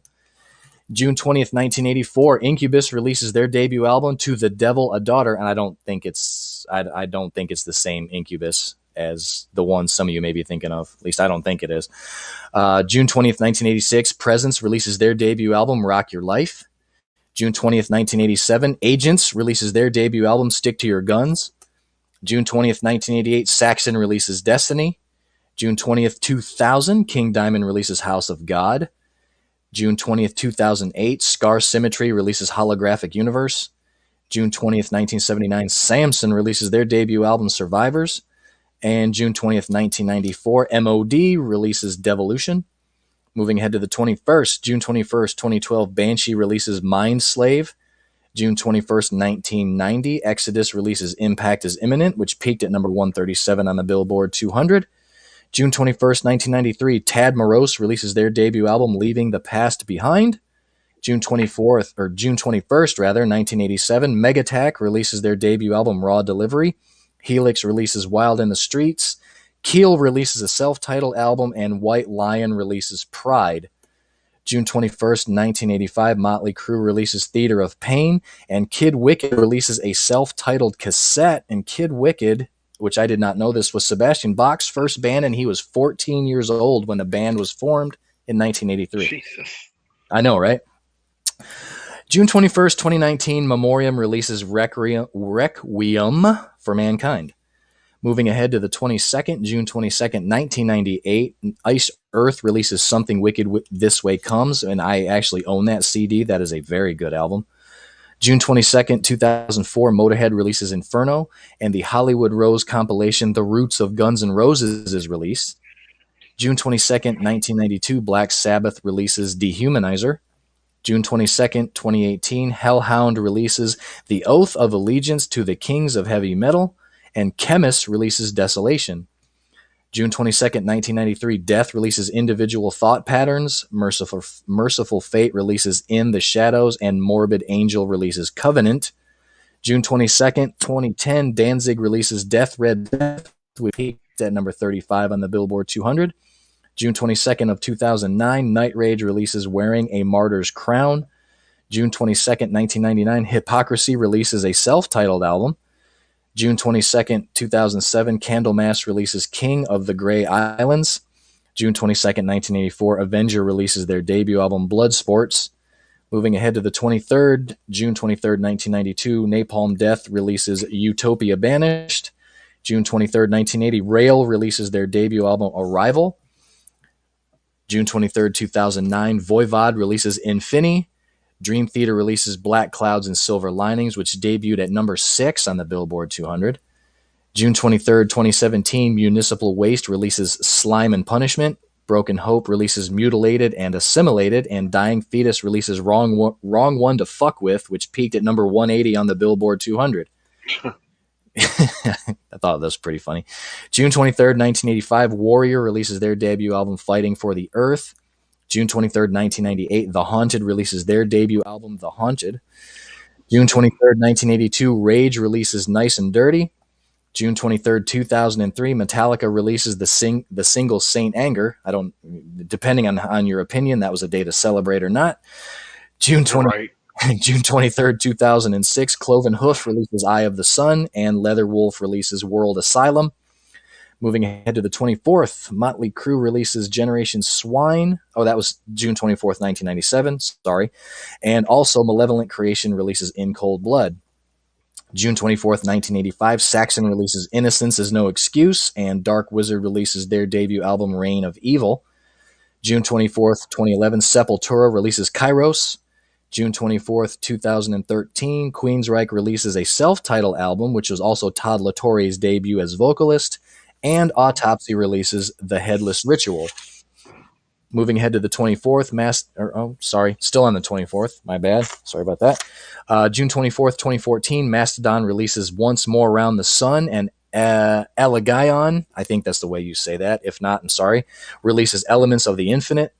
June 24th, 1993, Diamond Head releases Death in Progress, and Dismember releases Indecent and Obscene. June 24th, 1986, Opeth releases Morning Rise. June 24th, 2002, Holy Moses releases Disorder of the Order, and Majesty releases Sword and Sorcery.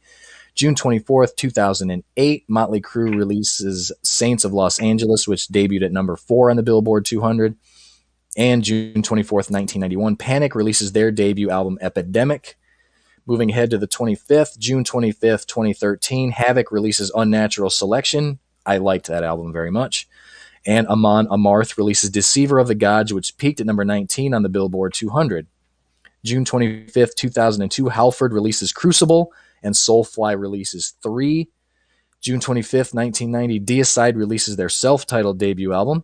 June 25th, 1976, Alice Cooper releases Alice Cooper Goes to Hell.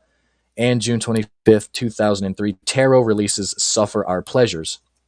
And finally, moving ahead to today's date, June 26, 2007, King Diamond releases Give Me Your Soul, Please, which peaked at number 174 on the Billboard 200, and Symphony X releases Paradise Lost, which peaked at 123 on the Billboard 200.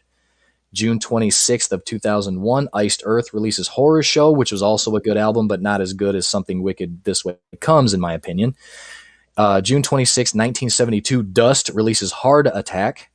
June 26, 2012, Gojira releases L'Enfant Sauvage, which peaked at number 34 on the Billboard 200. And last but not least, June 26th of 2000, Devin Townsend releases Physicist. So those are the historical releases from June 19th to June 26th, and I'm sure I'll have some more for the 26th that will lead off next week's show. Awesome. All right, I'll jump into what little news I got here. All right. And June 20th, 1987, Aerosmith appeared at the Cotton Bowl in Dallas, Texas, the first night on their permanent vacation 147-date world tour. Over the years, the venue has been the home to the Texas Jam, which has featured Deep Purple, Boston Journey, Ted Nugent, Scorpions, Cheap Trick, Van Halen, Blue Oyster Cult, Sammy Hagar, Rush, Nazareth, Styx, Foghat, Santana, and the Eagles. Eric Clapton notably held his first massive 3-day Crossroads Guitar Festival there as well in 2004. So Cotton Bowl's a big time venue. Those yes, that don't know or don't follow football. So,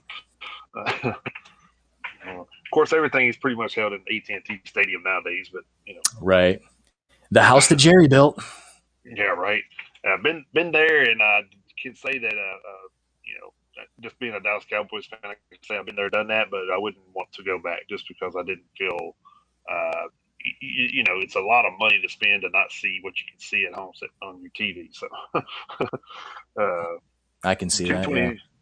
June 21st, 1948, Columbia Records launched a new vinyl disc that played it at 33 1/3 RPM in New York City, sparking a music industry standard so strong that the digital age has yet to kill it. And if that don't speak volumes, nothing does. So, I'm telling you. So June 21st, 1975, guitarist Ritchie Blackmore quit Deep Purple to form his own group, Rainbow. The group went through many lineup changes, including Ronnie James Dio, Graham Bonnet, Kazi Powell, Roger Glover, and Doogie White all being members. June 21st of 2000, this one's interesting. You may remember this one. 39-year-old Karen McNeil, who claimed she was the wife of Axl Rose and that she communicated with him telepathically, was jailed for 1 year for stalking the singer. Actually, when I read that, I was like, oh, I remember that. That was crazy. But he got married to somebody he never met. June 22nd, June 22nd, 1970, Led Zeppelin appeared at I'm gonna kill these names. I know I am. Lagarda Shaw Hall in Reykjavik, Iceland. On the group's one and only visit to Iceland, it is suggested that Robert Plant was inspired to write the lyrics to "Immigrant Song" during that trip. I just think it's amazing. Like people go to some of these places that are only there once their entire career. I mean, Led Zeppelin was around for a long time, so Mm-hmm. for them to only be in that place once is kind of. But too, we talk about Metallica played on all seven continents, but have Right. they ever been back? Or how many? They only did it once, I think. So Yeah. yeah, June. Well, yeah, it's not like they can it's not like they can go back to Antarctica and the same people that were there are going to be there waiting on them. That's true. That's true. So, uh, June 22nd, 1992, Nirvana's Kurt Cobain was rushed to the hospital after a gig in Belfast, Northern Ireland, after suffering from acute stomach pains brought on by ulcers. Um, that guy just had a lot of problems. No kidding. June 20, yeah, June 23rd, 1975, during his Welcome to My Nightmare tour in Vancouver, Canada, Alice Cooper fell from the stage and broke 6 of his ribs. Wow, Oh, ow. man, yeah, that's a rough, man. uh, June 23rd, 1996, Metallica went to #1 on the U.S. album chart with their sixth studio album, Load. The album now sold over 5 million copies in America alone. Um, that was kind of the time where I don't know. I guess people started talking about them selling out during the Black album too, but I think they really started talking about it during the Load Reload. Uh, June 23rd, 1960, American record producer, mixer, engineer, and musician Brendan O'Brien, who has produced to date 14 U.S. #1 albums for acts such as Pearl Jam, Bruce Springsteen, AC/DC, Black Crowes, Red Hot Chili Peppers, and Aerosmith, is celebrating a birthday. So I didn't include that in the birthdays because it had a little bit of a story to it. So, Oh, that's cool. so that was my short list of metal in this week in metal history. Yeah, well, Okay. it sounds like the metal world kind of took this past week off to just kind of chill out. Maybe It's like next week. so. Next week will So be I've come to busier. yeah, I've come to the conclusion that they took June off to make all the babies. Oh, Because there's way more yeah. birthdays than there is historical news right now, and I'm just like, that's got to be what happened. It could be. That would So make we did. that would make a lot of sense. So we've been doing our own little creative or opinionated things on here for the last little bit now. We did the Father's Day. We did our favorite male vocalist last week. Right. This week we didn't decide until later, or actually earlier in this week, so we didn't comment on the show last week. But we decided we were going to do our 15 favorite Metallica songs, Right. mainly because there's a lot of Metallica news right now. Of course, we've talked about it a lot of it the past couple of weeks, and I said, well, let's just do that since they're kind of out there and being talked about a lot right now. So that's what we decided to do. So Yeah. you want me to go first, or Yeah. You go ahead and go first. That'd be fine. all right.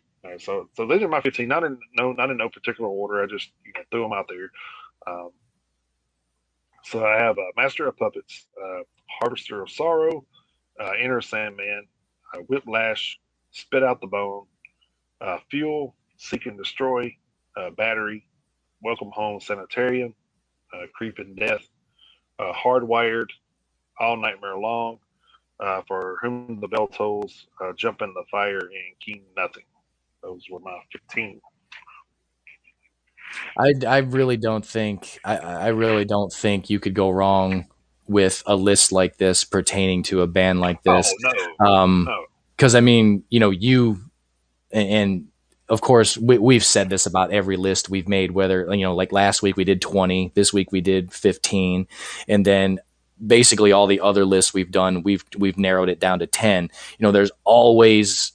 There's always entries that you could have made and maybe Oh yeah, we should have probably could have did. made, or We could have did 30 easy. I think yeah, with that yeah, we with could that have. one. Yeah, we could have. So, I mean, here's my 15 favorite songs. Other than the first one, these are in no particular order. Obviously, this I The said Unforgiven.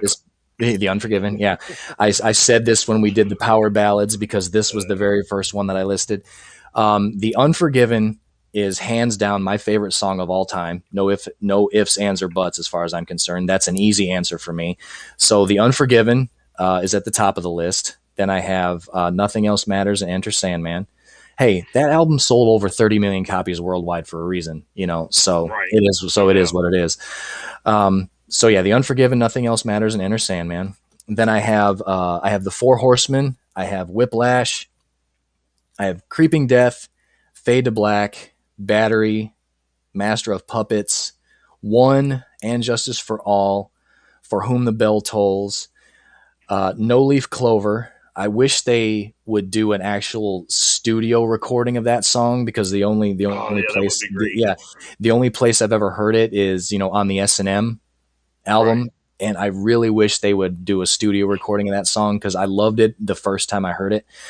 And then I have All Nightmare Long also. And then last but not least, I have Spit Out the Bone too. I think that's probably the most underrated song on Hardwired to Self Destruct. I Oh love yeah, that song.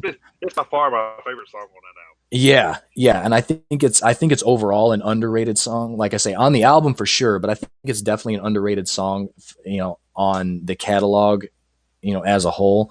So it's definitely, one of my favorite 15 for a reason. So so yeah, that was my list. And like I said, there are a lot of other songs I could have put on here, so Oh yeah, it, no it doubt. was it was hard to knock it down to 15. It really was.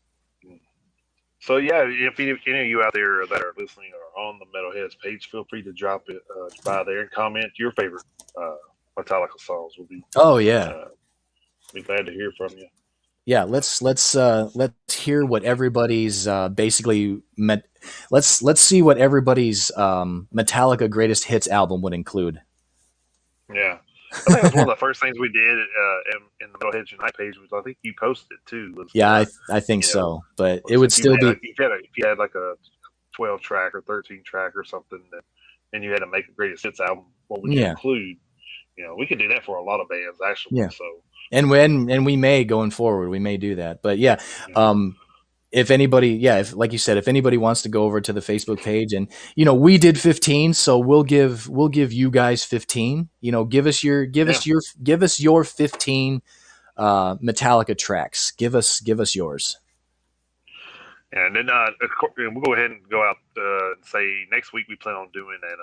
Being July 4th weekend, we're going to go out and do a American based list, like Yes. let's do our top 10,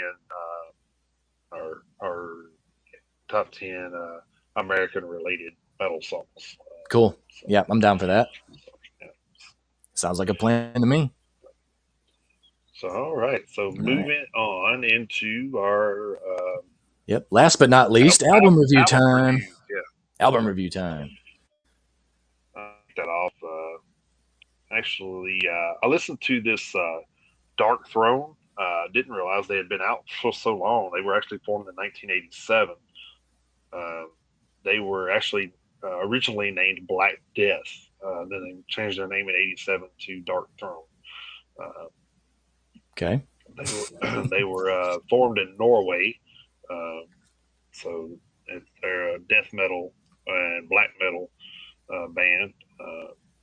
This is actually their 19th full length album, I believe, and Whoa. I'm just now learning. And like the recording of it, we were talking about this last night. Doesn't portray that they've done this very often.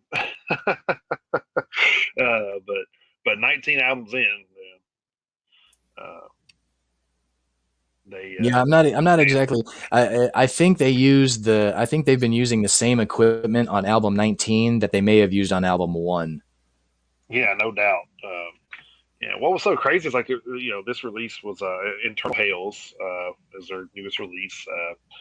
They It's a 5 song, 42 minute and 2 second, 5 songs, and it's that long, and I'm just like wow. Mm-hmm. But yeah, we I think you made a good analogy last night, saying that it sounded like he was singing in a coffee can. That's But how it sounded to me. yeah, and I think it would be a good album if it was just mixed correctly. It just sounded like it was mixed wrong or something. I don't know, Yeah, but it did. it was just really weird.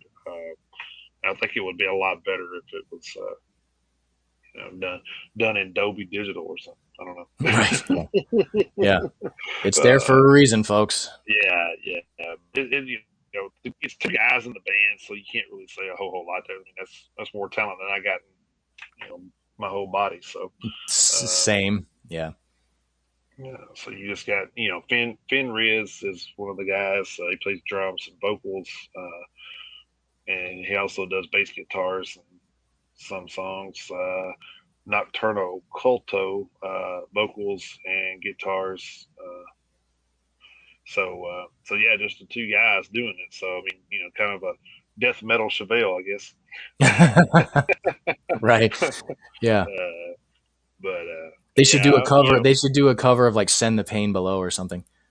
yeah. Well, I mean, if it was singing in a coffee can, I don't want to hear it. Well, that's true. That's true. Yeah. Uh, but yeah. So I wouldn't. I wouldn't. You know, I wouldn't go out and buy this. I would say that for sure. Yeah. But man, this is crazy. But yeah, with it being what it is, I probably would give it like a 2 out of 5 horns. Wasn't very good in my opinion.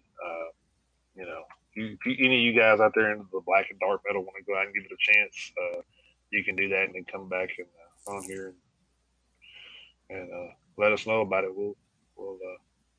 We'll take all opinions. So Absolutely. Yeah. We definitely listen. so I also listened to the Light the Torch. Yeah. Me too. Very, it's Howard Jones. Can't really go wrong with Howard Jones. I mean, that guy's got a hell of a voice. Yeah. Uh, And I swear I swear his voice gets more powerful the older he yeah, it gets. gets It's better. weird. How does it get better? Yeah, it's really weird that he seems to get stronger vocally the older that he gets. Yeah, which is scary because I mean the guy's good anyway. So Right. I know. So I would have definitely like I listened. That one wasn't my formal review, but yeah, I listened to it too. There was no way I was going to miss it based on the singles that had come out. That's an easy. I didn't really care for the cover that we heard at yeah, the end of it. I didn't really care. the Transcendent Darby cover. Yeah, I didn't care I for that mean, either. I mean, Other don't than get. that, I mean, I don't get probably me would have rated wrong. it a little higher. But Yeah, I mean, don't get me wrong. Howard sang it well because Howard fucking sings everything well. But right, I don't know if it was the best choice of songs to cover. But I mean, the album as a whole is an easy 4 horns out of 5 for me. right, exactly. That's exactly Easily what I four would out give it. of 5. Yeah, Yeah. easily 4 out of 5. And this is their second release as Like the Torch. Is that right? I believe so. Yes, Yeah, I believe so. Yeah. I think so. The one album that I actually did do my formal review on, I had never heard of this. I'm going to say group, but it's actually not a group at all. I covered the album Vedak by Thy Catafalque, and I think that's how you say it because it's actually one guy, and I didn't know that until I looked it up. His name is Tamas Katai. He's actually from Hungary. He's listed as an avant-garde metal artist. I'm not exactly sure what that means. He's been around since 1998. He actually has quite a few albums. He's got 1, 2, 3, 4, 5, 6, 7, 8, 9, 10. This is his 10th. This is his 10th full-length studio album. Been around, like I say, since 1998. I'm not gonna read the titles like I normally do because they're in Hungarian, and I don't even know what the Hungarian accent sounds like. So yeah, I'm not even gonna try to pronounce some of these. I'm not even really gonna try to pronounce some of the names of the songs because I don't want to do them an injustice. I will say this. I'm not exactly sure what avant-garde metal is. I do know that I don't think this was a metal album. There were moments where there was some heavy stuff, but there wasn't a single song on the album that was heavy in its entirety. I mean, there were some songs that I think there were 4 songs out of the 10 that had any heavy elements at all. There were 2 that were strictly just jazz songs. I was like, what the hell is this? This is jazz. So I mean, the very last song was nothing but a piano piece with a female vocalist. I don't even know who she is because she's not even listed. She's not even given credit here. So whoever he got to guest vocal on the last song, I don't know who she is, but it was basically just a piano ballad. There was one song that started out heavy, and then basically sounded like it went into a fucking minstrel. It sounded like there was a lute involved. There was one song that had bongos and violins. There was one song that had chimes in it, which, I mean, Holy Wars by Megadeth had chimes in it at one point too. So I mean, the use of chimes isn't exactly a disqualifying offense, but like I say, there wasn't one song in its entirety that was heavy. And the album as a whole was predominantly instrumental. There was almost no vocals, with the exception of the last song that had the female vocalist. The male vocalist, I don't know if it was this Tomas Katai guy. It says he's the vocalist, so I'm guessing it was him. But when he did sing, a little bit of it was a little more aggressive. There were some clean vocals, but the vocals overall were so sporadic. This album was predominantly instrumental. So, I mean, I can really only give it 1 horn out of 5, only because of the heavy elements that were there. The funny thing is like the heavy elements that did exist, they were really good. I mean, the guitar parts that were there were good. There was some good double bass, but it was so minimal. I mean, so I don't know exactly. And like I said, I'd never heard of this, technically this guy, because he's the only one listed in the group. I've never heard of this guy before, so I don't know what his other albums sound like, if this was a one-off for him, or if this was his normal style. But I mean, it was all over the place. So I wouldn't really call this a heavy metal album. So I can really only give it 1 out of 5. And this probably the only time I will listen to it, to be honest. Yeah. All right. So I wanted to go back to, and I also gave the new Beartooth a listen below. It's their new one. It's their 4th release. And it was actually a little bit more, little heavier than a normal Beartooth album has been. So definitely pleasantly surprised by that. Of course, it still had a couple of songs in there I wasn't too crazy about, but just to include that one in the mix here, I actually listened to that one. I'd give it a 3.5 out of 5 on that one too. So Nice. It's a solid album. Like I said, there's a couple of songs on there I don't care for, but other than that, it's pretty solid. Well, that's good. I may check that out. I may check it out. I'm not exactly not super duper well versed in their catalog, even though it's kind of short, but I may have to check that out. Yeah. All right. Well, there's a few album reviews for you guys, and then I guess we're going to move on to what we got to look forward to next week. Yes, coming up this coming Friday, July 2nd of 2021. Leading off with, and this is going to be a mouthful, Anthropophagus Depravity with Apocalypto, and I'm going to give myself 2 points for saying that right. We have At the Gates with Nightmare of Being. We have Born of Osiris with Angel or Alien. We have Crack the Sky with Between the Cracks. And here's a German one, so give me a second. With Die Apokalyptischen Reiter with The Divine Horseman. We have Lord of the Lost with Judas. We have Mondo Generator with Live at Bronson. We have a couple of re-releases from Moonspell with 1755 and Extinct. We have Nanowar of Steel with Italian folk metal. We have Nick Oliveri with NO Hits at Volume 7. Or wait, NO Hits at All Volume 7. Sorry, I left a word out. We have Noctambulist with The Barren Form.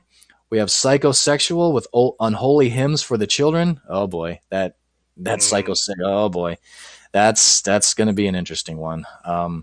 We have the Choir Boys with A Bit of What You Fancy. That's a 30th anniversary edition for them. Oh boy, we have Ruach Ra. I don't know. RUACHRAAH. I have no idea if I even remotely said that right. With the name of the album is Misanthropic Wolfgang.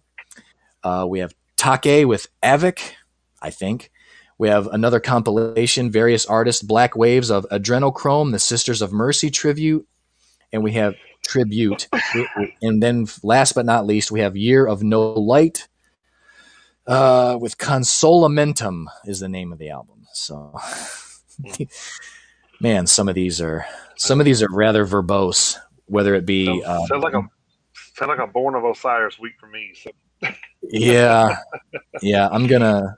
I don't know. We're gonna have to see which ones I can come up with to You're gonna check listen out. to that rock, whatever. Yeah, probably. Yeah, I may have to. Wasn't he one of the mummies on Night at the Museum? Oh, you mean Kamun Ra? Yeah. Which that was a funny movie, by the way. Yeah, well, I like that one. Yeah, it was. Yeah. So those are the upcoming releases for July 2nd. Awesome. Yeah. So before we go, I think we may have a little bit of time to get into this. I think this is something we can talk about real quick. And I wanted to ask you this last week, but we ran out of time. Talking about our favorite male vocalists. I got to thinking after the show, and I wanted to run this past you. Who would you say is the most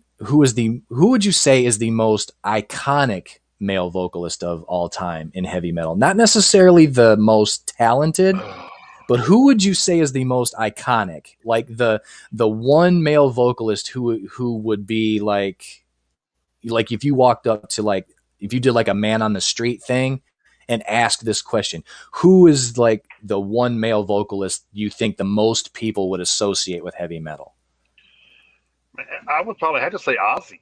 I mean, yeah, just because he was with Sabbath, so I mean, yeah, and Sabbath gets the credit for creating metal. So I mean, yeah, and then of course he went on to a great solo career as well. So right. I mean, I would probably have to go with Ozzy.